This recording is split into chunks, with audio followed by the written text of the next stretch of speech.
On nous a tous répété la même chose, que pour trouver la paix, il suffit de faire le tri, qu'il y a d'un côté ce qui dépend de nous et de l'autre ce qui n'en dépend pas, que les sages l'ont compris il y a 2000 ans et qu'il n'y a qu'à les suivre, tenir ce qu'on maîtrise, lâcher le reste et dormir tranquille. On nous l'a dit dans les livres, dans les citations qu'on se partage le matin, par des gens qui avaient l'air apaisés, et ça semble si évident qu'on n'ose pas le contredire. Sauf que s'il suffisait vraiment de faire le tri, vous dormiriez, et cette nuit, vous ne dormez pas. Il est tard, vous le savez sans regarder l'heure.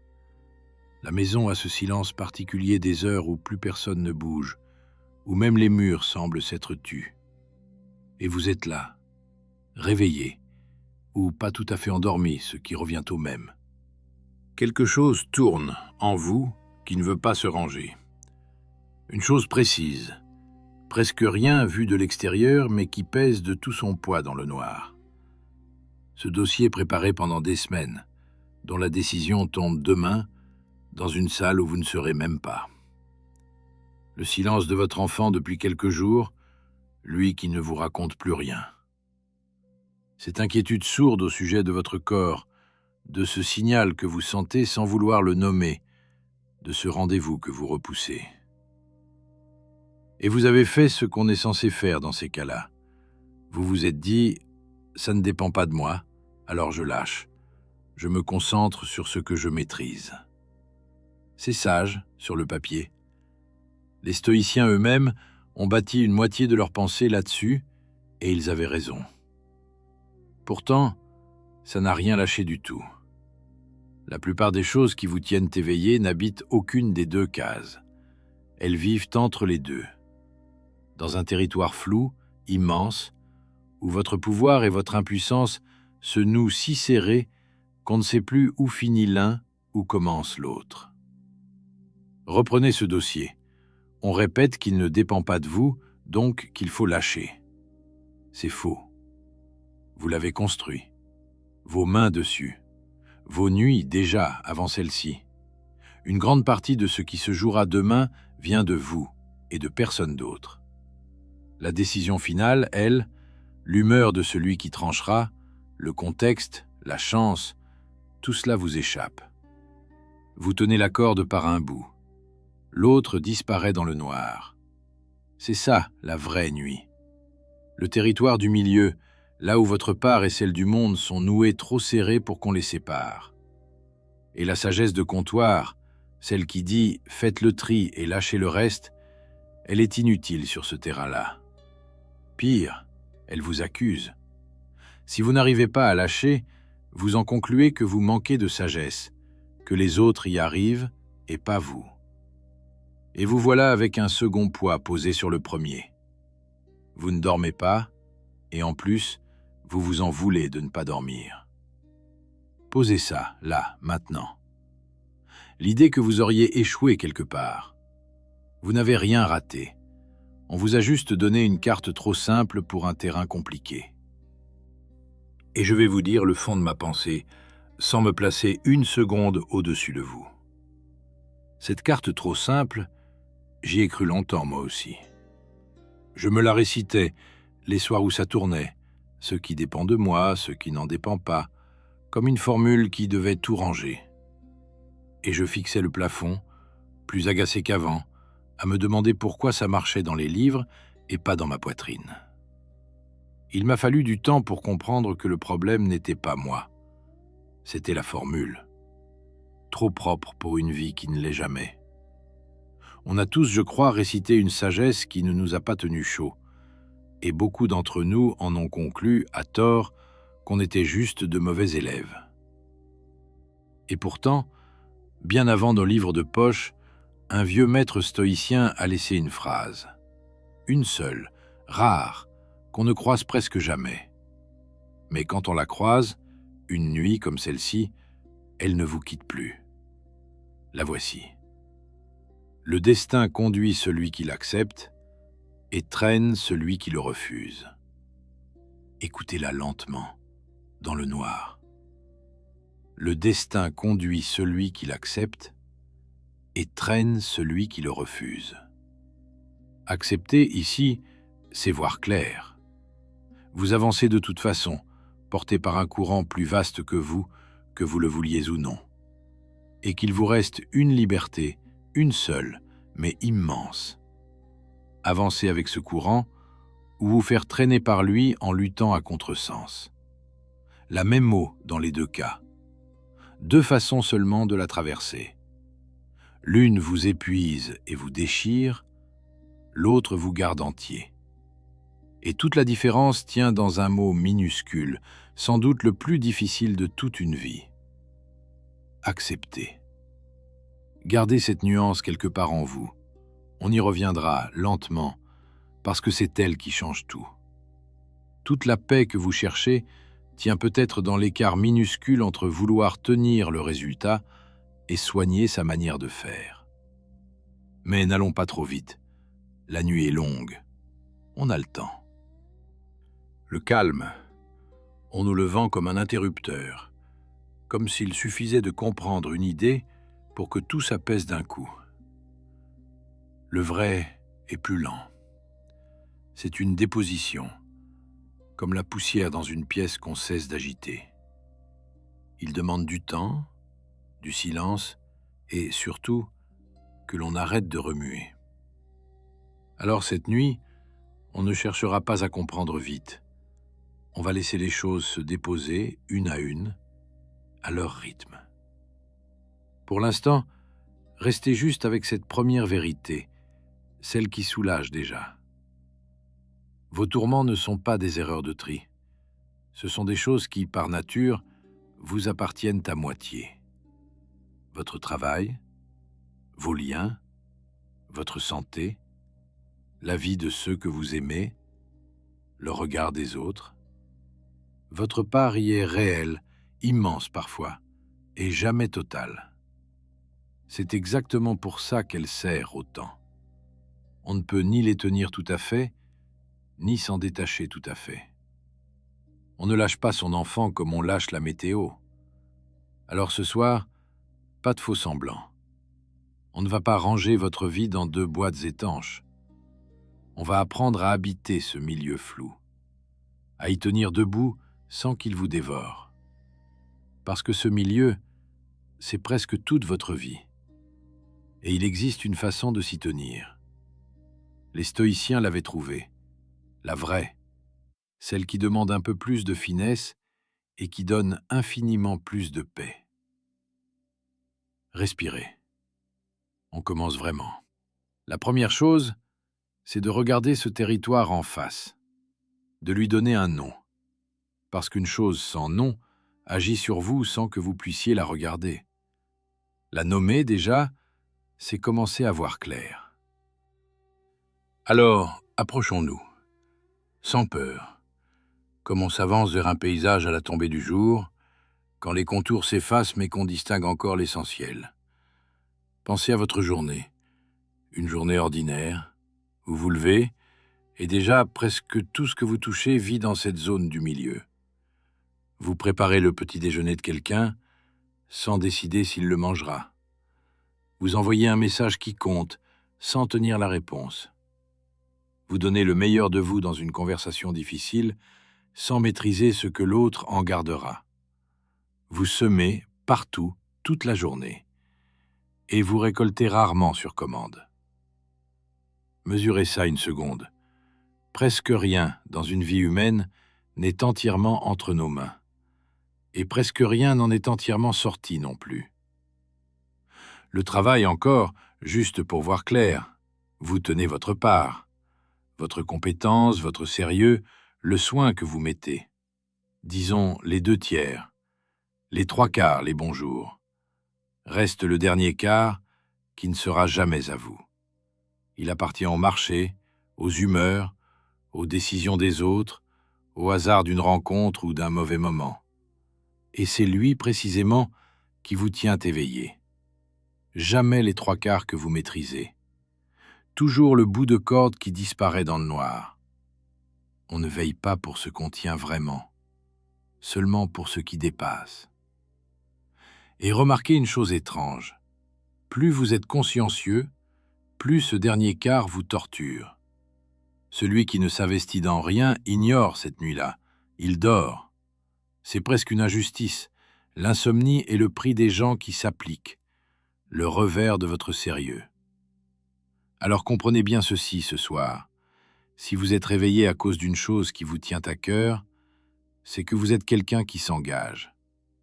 Ce qu'il y a de meilleur en vous se retourne contre vous, faute de savoir où se poser. Votre enfant maintenant. C'est plus tendre et plus difficile. Vous l'avez nourri, élevé, vous lui avez donné ce que vous pouviez, parfois plus. Votre part est immense. Personne n'a compté autant que vous dans sa vie. Et pourtant, il fera ses propres choix. Il aimera qui il voudra. Il se trompera, et vous ne pourrez pas toujours le rattraper. Il souffrira de choses contre lesquelles vous ne pourrez rien. Il y a là une douleur très particulière que connaissent tous ceux qui aiment. Avoir un pouvoir réel et limité. Compter énormément sans jamais compter totalement. Si vous ne comptiez pas du tout, ce serait simple, vous lâcheriez. Vous comptez beaucoup. Juste pas assez pour être tranquille. C'est ça la zone grise. Le pouvoir partiel. Et le pouvoir partiel, c'est ce qu'il y a de plus lourd à porter pour un être humain, parce qu'il nous garde accrochés. Il nous souffle. Vous pouvez quelque chose. Alors restez, luttez, veillez, sans jamais nous dire « vous pouvez tout, soyez tranquille ». Et votre corps, on en parle peu la nuit, mais il est là. Cette santé que vous soignez ou que vous négligez.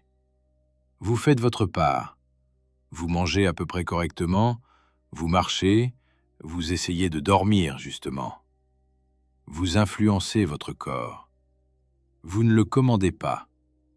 Une cellule peut se dérégler sans vous demander la permission. Les années passent, que vous le vouliez ou non. Vous tenez un gouvernail. Vous n'avez pas choisi la mer. Partout le même dessin, vous le voyez maintenant. Une part à vous, réelle. Une part hors de vous, réelle aussi. C'est leur mélange qui fait le poids. Alors qu'est-ce qu'on fait avec ça ? La première tentation, c'est d'agrandir sa part, de passer des 2/3 au tout, de contrôler plus, encore plus, jusqu'à ne plus rien laisser au hasard. C'est celui qui travaille jusqu'à l'épuisement pour être sûr, celui qui surveille son enfant au point de l'étouffer, celui qui traque le moindre signal dans son corps jusqu'à ne plus vivre que dans la peur.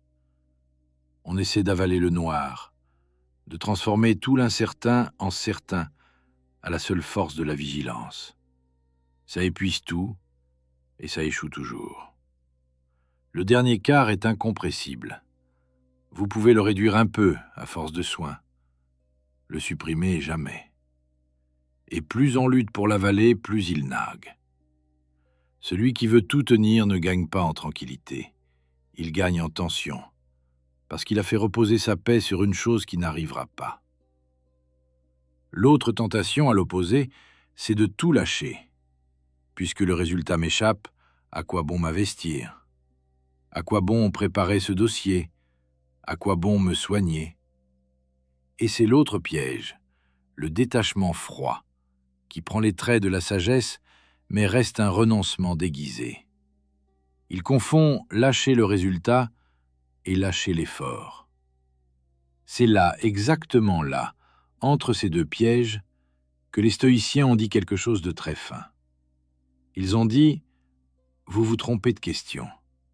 Vous demandez « Jusqu'où puis-je contrôler ?» La vraie question, c'est « Où je place mon âme ?» Parce qu'ils distinguaient deux choses, là où la version de comptoir n'en voit qu'une. La frontière entre ce qui dépend de vous et ce qui n'en dépend pas ne passe pas entre les choses. Elle passe à l'intérieur de chaque chose. Écoutez ça lentement, dans le noir. La ligne ne sépare pas le travail d'un côté, le hasard de l'autre. Elle traverse le travail lui-même. D'un côté, votre effort, votre soin, votre droiture dans la façon de faire, à vous entièrement. De l'autre, le résultat, l'accueil, la récompense, hors de vous, toujours. Et cette même ligne court à l'intérieur de votre amour pour votre enfant, séparant votre tendresse et votre présence, qui sont vôtres, de ce qu'il deviendra, qui ne l'est pas. Elle court à l'intérieur de votre santé, partageant vos soins de leur issue. Vous voyez ce qui se passe. La zone grise ne disparaît pas, elle se dédouble. Dans chaque chose mêlée, une part est totalement à vous, une part ne l'est pas du tout. Et votre tranquillité tient à une seule chose, à votre capacité de mettre votre cœur du bon côté de la ligne, du côté de ce que vous faites, pas du côté de ce qui en sort. Alors le travail ce soir change de nature. La question n'est plus « est-ce que ça va marcher demain ?» Vous ne pouvez pas le savoir, et passer la nuit à interroger une porte fermée ne l'ouvrira pas. La question devient « ai-je bien fait ma part ? Y ai-je mis mon soin, mon honnêteté, mon intelligence ?» Si oui, quelque chose est déjà accompli, que le résultat de demain ne pourra ni effacer, ni vous reprendre. Un dossier rejeté laisse intact le soin que vous y avez mis. Le soin a eu lieu. Il est réel. Il vous appartient pour toujours. C'est une bascule immense, et si discrète qu'on passe parfois une vie entière à côté sans la voir. Et il y a un domaine où cette bascule est plus dure que partout ailleurs, où la zone grise nous tient peut-être plus fort que le travail, plus fort que tout. Celui qui vous réveille certaines nuits sans que vous l'avouiez à personne. Le regard des autres. Le poids que pèse dans une vie ce que les autres pensent de nous, on se l'avoue mal, même à soi. On voudrait être au-dessus de ça. On se dit qu'on devrait s'en moquer, que les gens bien ignorent le qu'en dira-t-on. Et puis une remarque, une seule, lâchée en passant, nous gâche une soirée entière. Un silence mal lu, un message resté sans réponse, une réunion où l'on a senti qu'on ne nous prenait pas au sérieux. Et nous voilà, à 3 heures du matin, à rejouer la scène, à chercher ce qu'on aurait dû dire, à deviner ce qu'ils ont pensé. C'est peut-être la zone grise la plus cruelle de toutes. Votre réputation, l'image que les gens ont de vous, vous la fabriquez à moitié, et elle vous échappe complètement. Vous la fabriquez, oui, par votre façon d'être, de parler, d'agir. Vous y mettez du vôtre sans arrêt. Vous soignez vos mots, vous tenez vos engagements. Votre réputation dépend de vous, pour une part. Mais l'autre part, l'essentiel peut-être, se joue dans une tête qui n'est pas la vôtre, dans le cœur d'un autre, avec son humeur du jour, ses blessures à lui, ses peurs, sa fatigue. Vous pouvez faire le geste le plus généreux du monde. Celui qui ne croit pas à la générosité y verra un calcul. Vous pouvez dire la vérité la plus nécessaire. Celui qui n'était pas prêt à l'entendre la recevra comme une attaque. Ce qu'on retient de vous se fabrique pour moitié chez celui qui regarde. Et cette moitié-là, vous n'y aurez jamais accès. Jamais.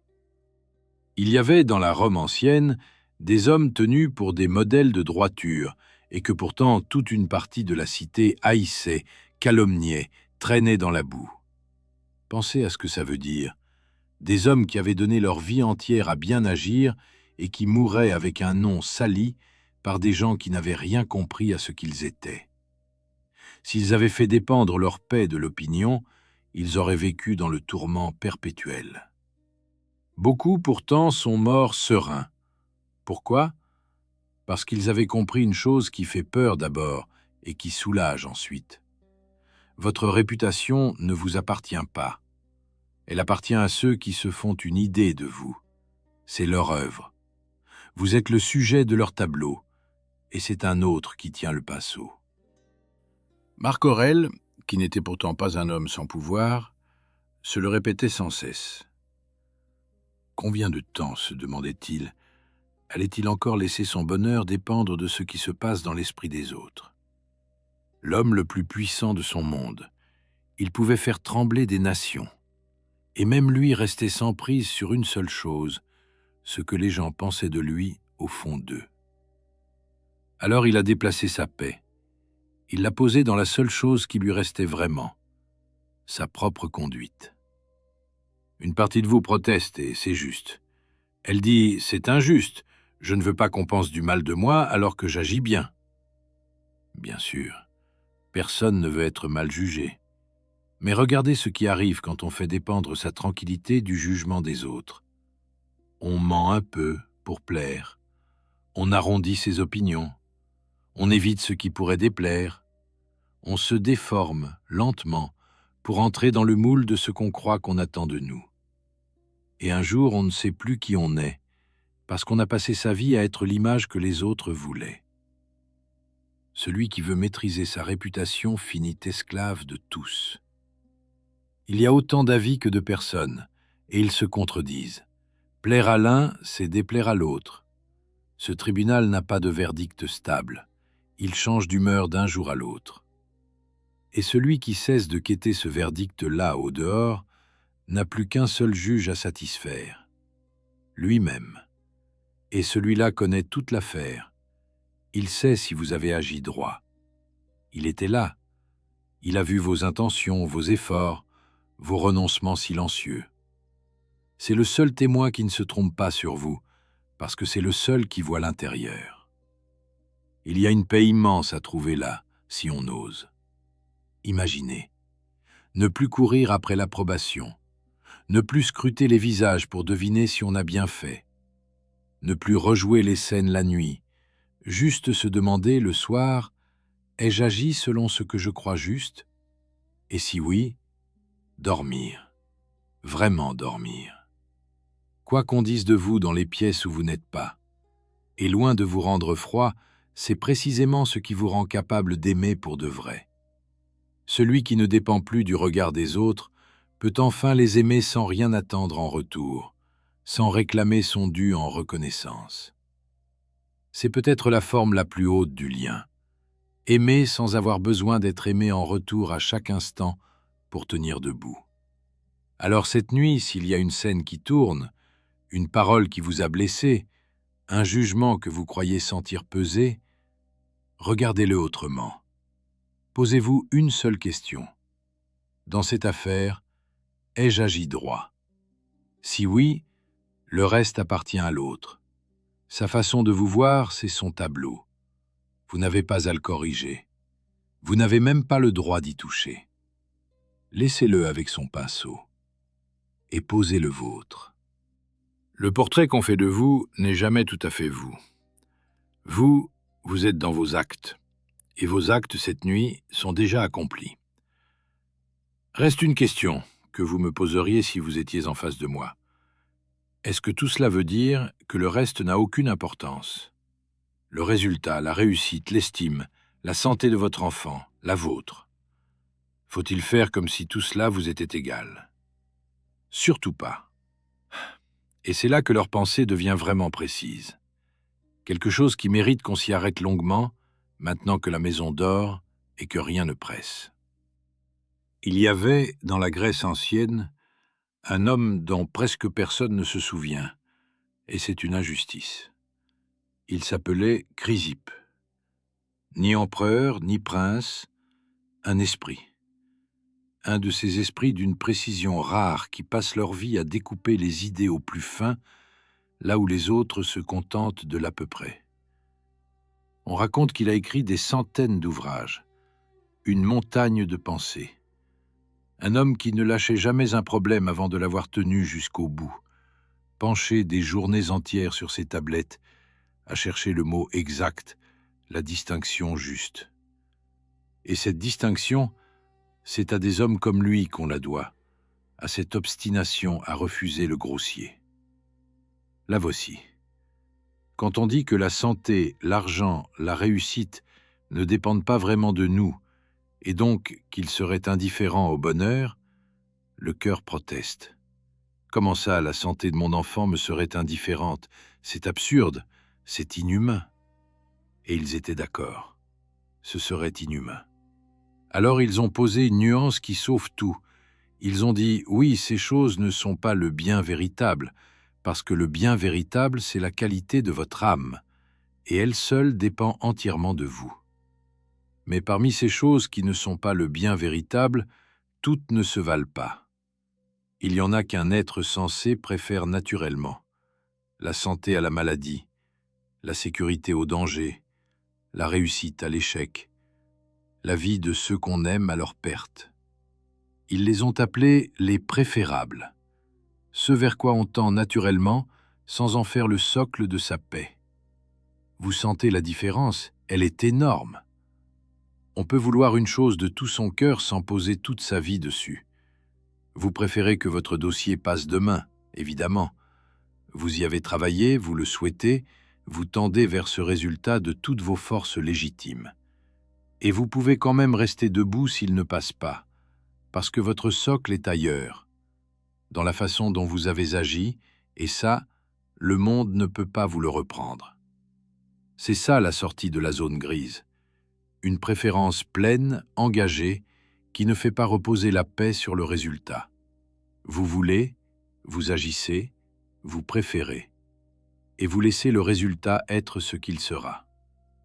Prenez l'argent, puisqu'il pèse tant certaines nuits et qu'on en parle si peu.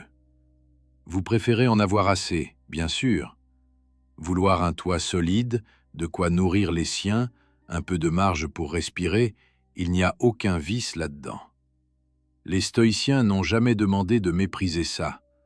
Ils ont dit « Prenez-en soin, c'est un préférable, gérez-le avec sagesse. Mais ne lui confiez pas votre paix. L'argent fait partie de ces choses qui peuvent fondre sans permission. Un revers, une crise, une décision venue d'en haut. Si toute votre tranquillité repose sur ce chiffre, elle s'effondre avec lui.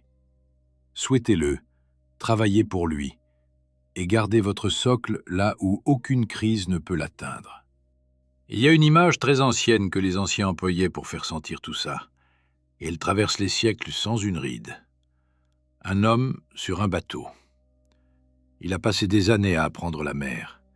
Il choisit son cap, il lit le ciel, il borde sa voile, il pose les mains sur la barre et sent, sous la coque, tout ce qui le porte et qu'il n'a pas fait. Tout ce qui dépend de lui, il l'accomplit. Et puis il navigue. À partir de là, le vent fait ce qu'il veut. Une risée peut le coucher, le courant peut le reprendre, la mer peut se lever sans prévenir, et 1000 choses se jouent entre la quille et le port sur lesquels il n'a plus aucune prise. Et les anciens disaient une chose juste, que le vrai métier du marin, au fond, c'est de bien naviguer. Le port, il le veut, bien sûr, on ne prend pas la mer pour faire naufrage, mais ce qui dépend de lui, ce qui fait sa valeur de marin, c'est la qualité de sa manœuvre. Le cap juste, la voile bien réglée, la main ferme et calme sur la barre. Tout cela, il le tient entièrement, qu'il touche le port ou qu'on le déroute. Vous avez préparé ce dossier comme un marin prépare sa traversée. Demain, vous prenez la mer. Et cette nuit, vous êtes le marin une fois la voile établie et le cap donné. Votre part est faite. Le vent fera la sienne. Passer la nuit à vouloir commander le vent, c'est s'épuiser contre une chose qui ne vous écoute pas. Il ne vous reste qu'à dormir et à bien tenir la barre demain. Pour votre enfant, c'est la même image, plus déchirante et plus belle. Vous avez armé le navire pendant des années. Vous l'avez gréé, calfaté, chargé de tout ce que vous pouviez donner. Et puis, un jour, il faut larguer les amarres.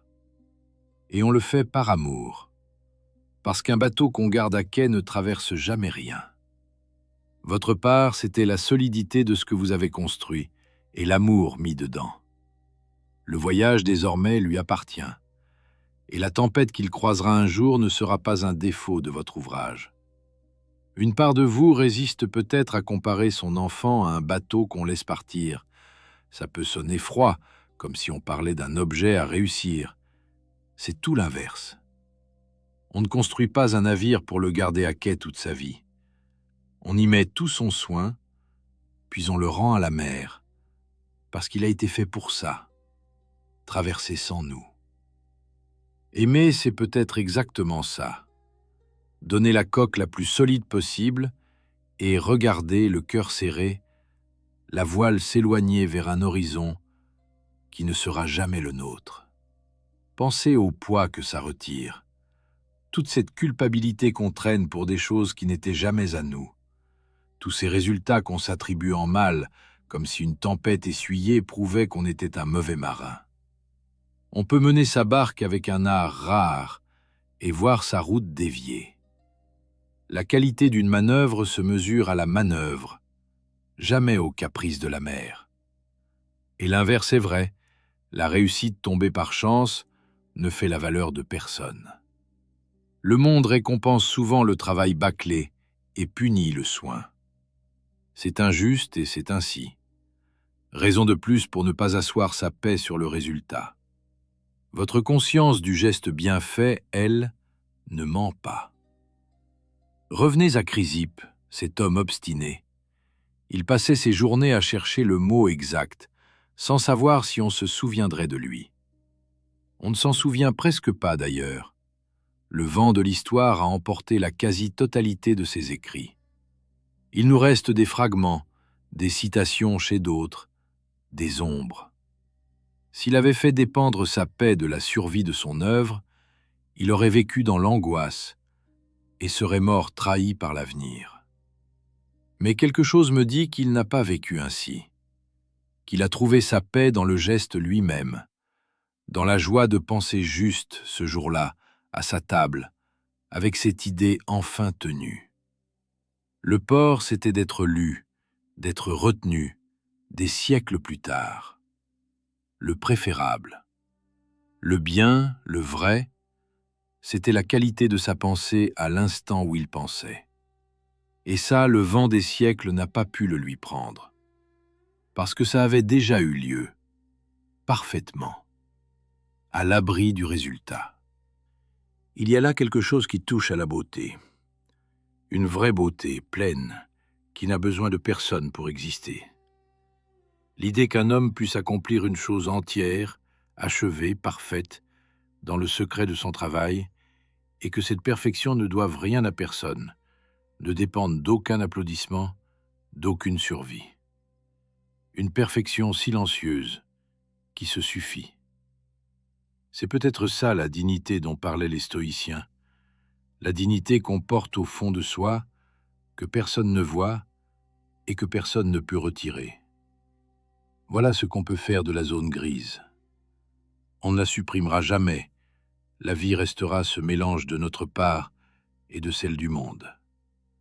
Mais on cesse d'y chercher sa paix au mauvais endroit. Le reste, on le préfère, on le souhaite, on agit pour lui. Et on le laisse aller, comme le marin rend sa course au vent. La nuit est plus avancée, et il reste une zone grise dont on n'a pas parlé, la plus vaste de toutes, celle qui contient toutes les autres et qu'on évite de regarder en face, surtout à cette heure. Le temps. C'est la zone grise des zones grises. Tout ce qu'on a vu, le travail, l'enfant, le corps, le regard des autres, tout se déroule dans le temps.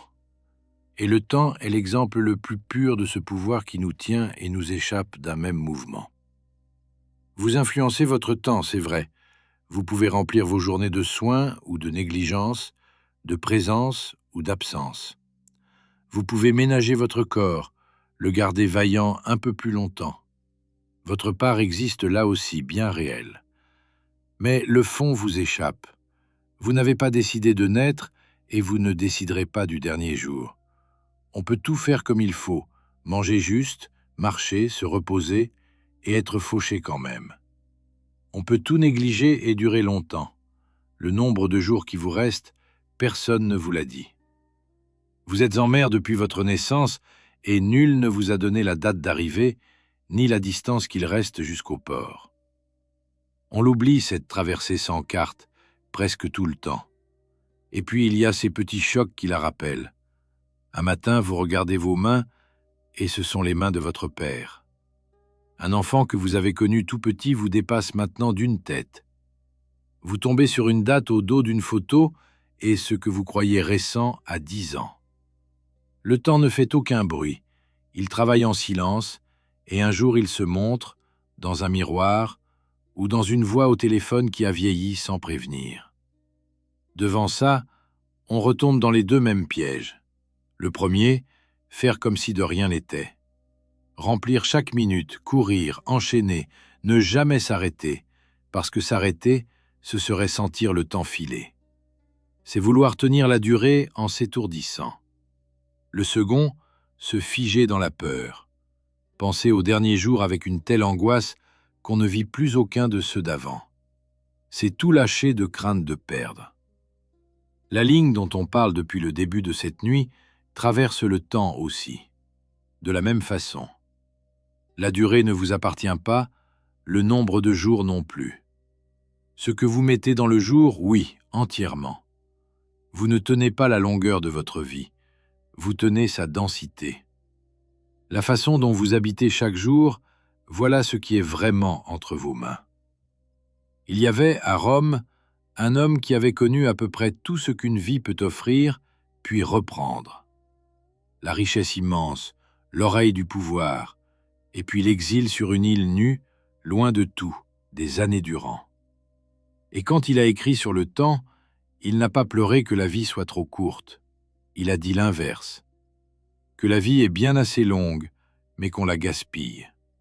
Qu'on la dépense comme si elle ne devait jamais finir. Qu'on remette à demain le fait de vivre, de pardonner, de dire l'essentiel, comme si demain nous était promis. Et qu'on arrive au bout stupéfait à se demander où tout est passé. Le temps ne nous manque pas. On passe celui qu'on a à en attendre un autre. Reprenez la traversée une dernière fois. Chaque jour est un jour de mer. Vous ignorez combien il en reste avant le port, et là, vous n'y pouvez rien. Mais chaque jour, vous pouvez le naviguer pleinement. Être vraiment à la barre de celui-ci, présent à cette mer-là, au lieu de le passer les yeux rivés sur l'horizon du lendemain. La seule question qui vaille ce soir, c'est celle-ci. Ce jour, l'ai-je habité ou traversé en dormant debout? Et il y a là quelque chose qui devrait serrer le cœur et qui finit par l'apaiser. Si la traversée n'avait pas de fin, si les jours étaient infinis, aucun n'aurait de poids. On les laisserait tous filer, il y en aurait toujours d'autres. C'est justement parce qu'ils sont comptés que celui d'aujourd'hui valait quelque chose. Que la vie finisse donne son prix à chaque jour de la vie. Cette journée vous a été donnée et elle ne reviendra pas. Ça pourrait être écrasant. C'est peut-être plutôt la raison de tout prendre au sérieux et rien au tragique. Et le plus étrange, c'est qu'on s'entraîne à tout ça chaque soir sans le savoir. Parce que dormir, c'est lâcher le jour, le laisser finir. Les anciens voyaient dans chaque nuit une petite mort, et pas du tout pour s'effrayer, au contraire, pour s'exercer doucement à la grande. Chaque soir, vous relâchez votre prise sur le monde, vous laissez la journée s'achever sans pouvoir la retenir, et vous faites confiance, sans même y penser, au matin qui reviendra. Apprendre à s'endormir en paix, c'est apprendre, en tout petit, à lâcher le temps lui-même.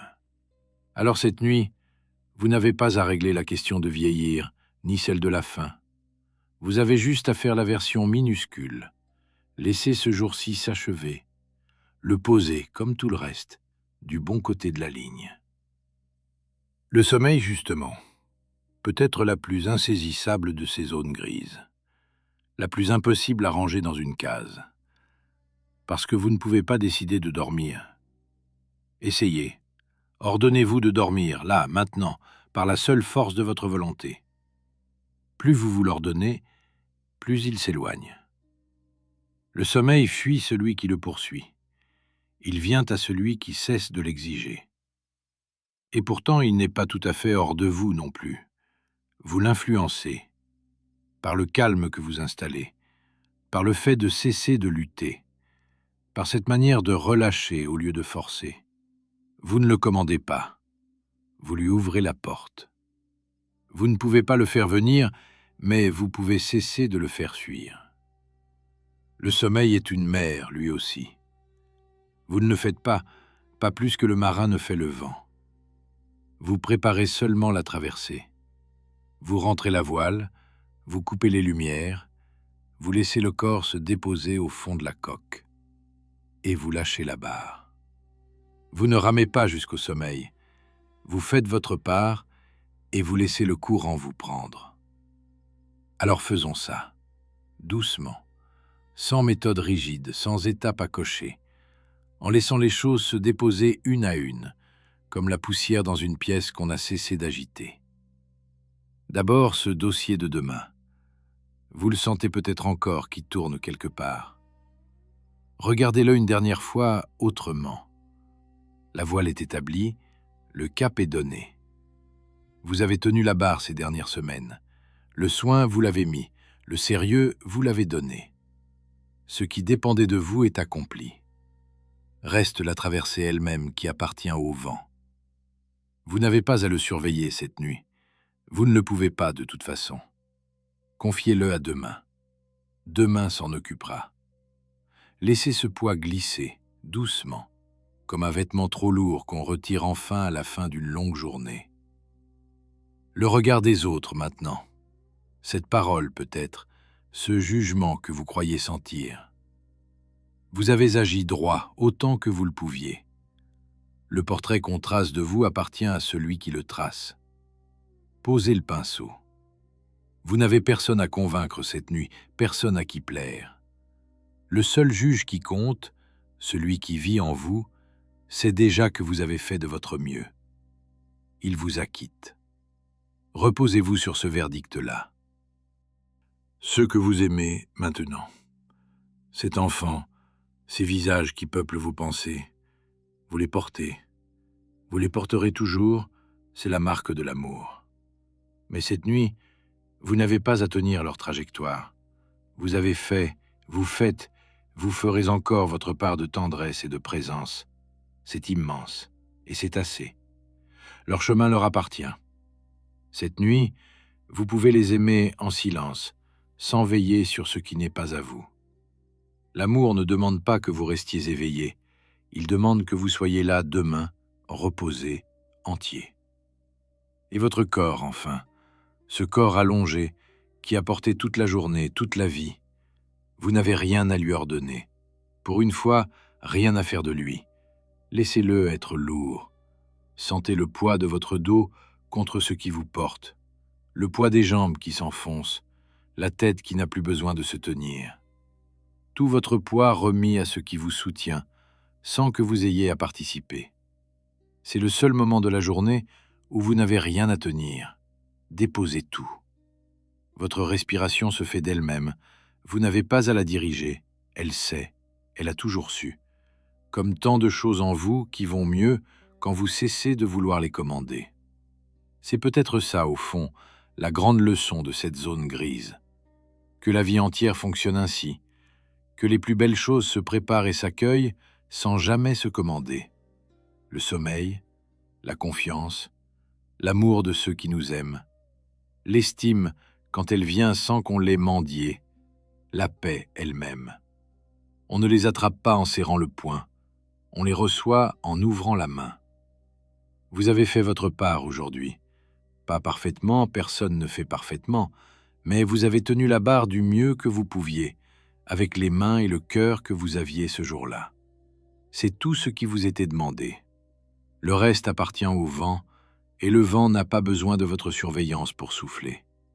Il n'y a plus de tri à faire, plus de zone à conquérir, plus rien à tenir. Seulement le poids de votre corps qui descend, le silence de la maison qui vous entoure. Et ce bateau là-bas, qui glisse maintenant tout seul sur l'eau noire, dont vous pouvez enfin détacher les yeux. Laissez-le aller.